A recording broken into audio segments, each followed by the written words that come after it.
নমস্কার। গরম বাড়ছে, কবি নীরেন্দ্রনাথ চক্রবর্তী।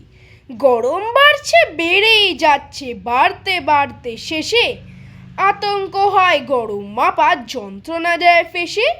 হলকা চলছে রাস্তাঘাটে, তার ভেতরে ভুতোর গরম পিছে আটকে গেছে নতুন কেনা জুতো। হাড়ির মধ্যে ভাতের মতন সেদ্ধ হচ্ছি যেন।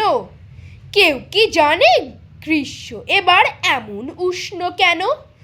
উষ্ণায়ন যে বিশ্ব জুড়ে খুলেছে হাল খাতা, তাই সকলের সঙ্গে জ্বলছে সমানে কলকাতা। সব পাহাড়ের মাথায় বরফ এই গরমে যদি শেষ হয়ে যায়, জল না পেয়ে শুকিয়ে যাবে নদী। এই বিপদের কবল থেকে বাঁচতে যদি চাও, যার যতটা সাধ্য সবাই গাছ লাগিয়ে যাও। নমস্কার।